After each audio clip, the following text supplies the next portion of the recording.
Hola, ¿qué tal? En el día de hoy, en el cual vamos a hablar acerca del evento de la transfiguración de Jesús, quisiera leer del Evangelio según San Marcos en el capítulo 2, de los versículos 2 al 9, y que dice así.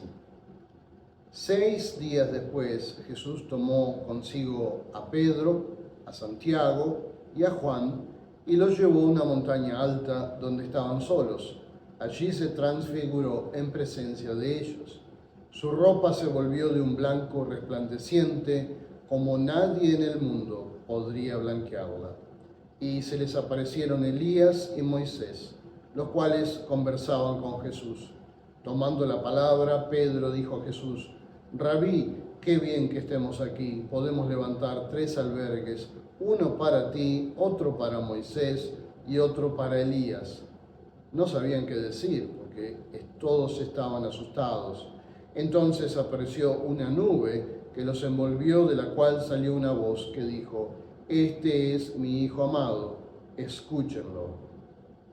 De repente, cuando miraron a su alrededor, ya no vieron a nadie más que a Jesús. Mientras bajaban de la montaña, Jesús ordenó que no contaran a nadie lo que habían visto hasta que el Hijo del Hombre se levantara de entre los muertos. Amén.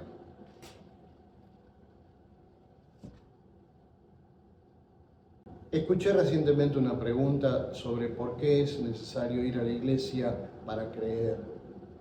Podríamos realizar un estudio bíblico sobre este tema y leer muchos pasajes de la Biblia al respecto, pero la pregunta más importante que formularía a quienes piensan así es: ¿creer en qué?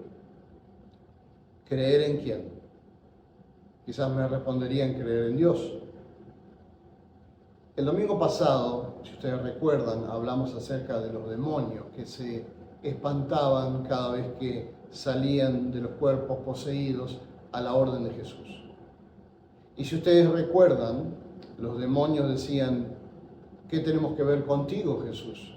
No nos tortures. O decían también: tú eres el Santo de Dios. Los mismos demonios. En la epístola de Santiago, si ustedes recuerdan, dice que habíamos leído también: tú crees que hay un Dios, también los demonios creen y tiemblan. Es decir, creen en la existencia de Dios, pero tiemblan de miedo. Creen en la existencia de Dios, pero no le obedecen ni están entregados a Dios. Hay muchas personas también hoy en día que dicen creer en Dios, pero mi pregunta es: ¿qué produce esa fe? Si realmente creo en Dios y en Jesucristo como el Hijo de Dios, y lo hacemos por amor, ese amor nos llevará a tratar de agradar a Dios. ¿Y cómo podemos agradar a Dios? Creyendo en sus mandatos, que están registrados en su palabra, que es la Biblia. Cuando decimos que creemos en Dios, decimos que también creemos en Cristo, que hemos aceptado a Jesús como nuestro Salvador y lo aceptamos también como Señor. Cuando hablamos de la palabra Señor, según la Biblia, esto implica una autoridad. Si bien sabemos que Jesús es un Dios de amor, Él es también una autoridad y queremos respetar su autoridad. Él nos manda a seguir sus mandatos que están en la Biblia. Por tanto, amar a Dios significa, según en el Evangelio de Juan, según las mismas palabras de Jesús, donde dice: si me aman, obedecerán mis mandamientos. Y también continúa Jesús: el que tiene mis mandamientos y los guarda, ese es el que me ama. Y el que me ama será amado por mi Padre, y yo también lo amaré y me revelaré a él. Así dice la Biblia.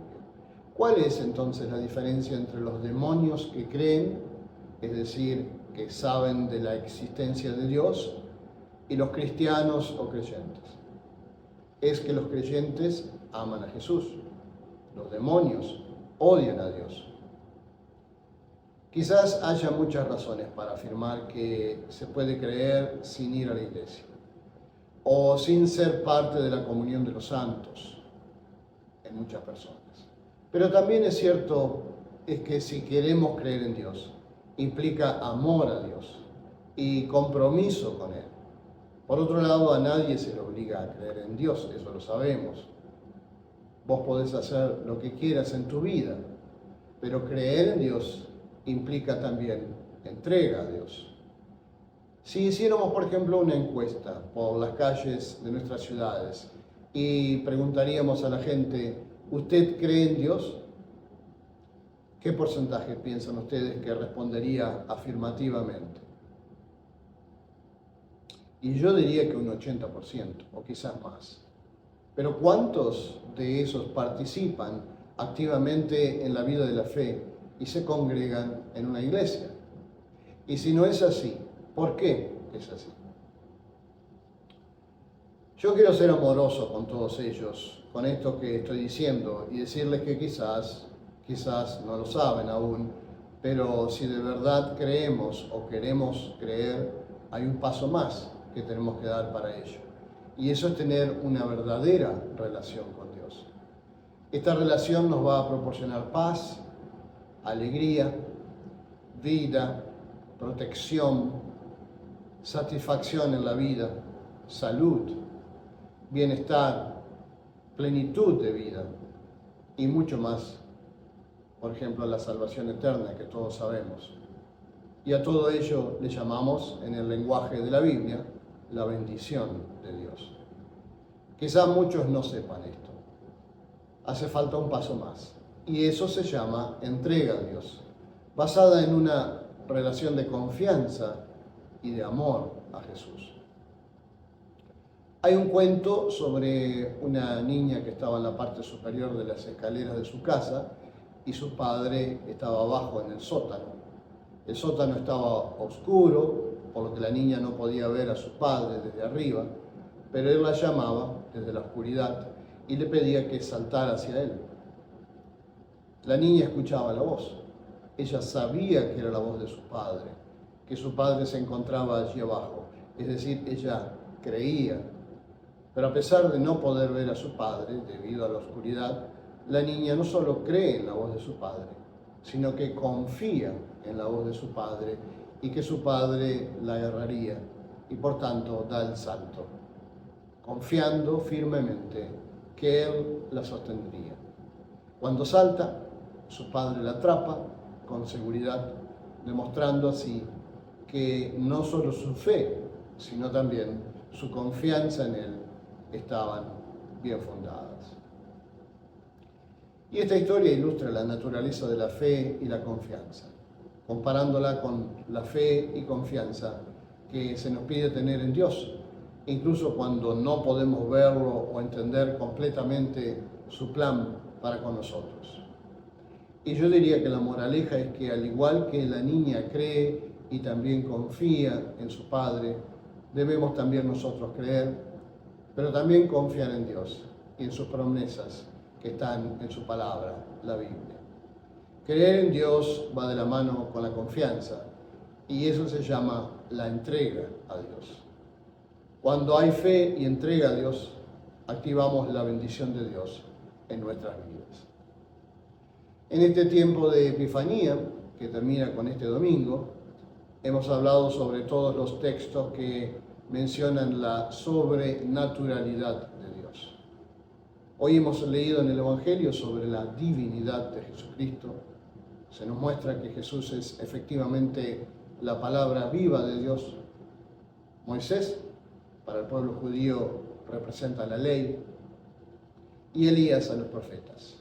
La ley y los profetas, para el pueblo judío, es la palabra de Dios. La palabra de Dios se hace carne, se hace ser humano.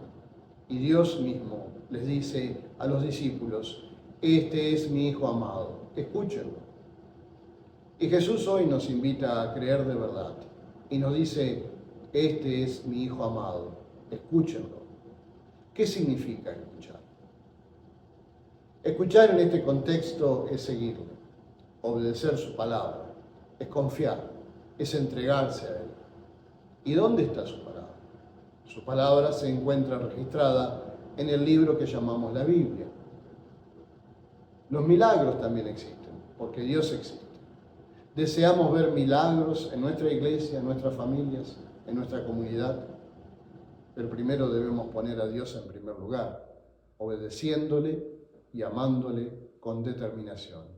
Debemos renunciar a aquellos aspectos de nuestra vida que sabemos nos alejan de Dios.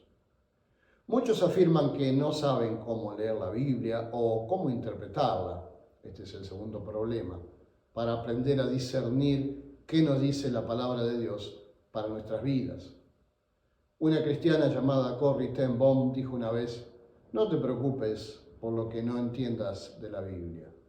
Preocúpate por lo que sí entiendes y no estás aplicando. Hoy hemos aprendido algo nuevo, quizás. Dios ama nuestra predisposición a creer en Él, pero ahora Él ansía que creamos con confianza, con entrega, demostrándole nuestro verdadero amor a Cristo por medio de nuestro compromiso con su palabra. La persona de Jesucristo es la misma palabra de Dios, que nos invita a creer en Él como el Hijo de Dios, que vino a este mundo y sabemos que volverá por segunda vez. Amén. Les deseo que tengan una bendecida semana y nos reencontraremos la próxima vez.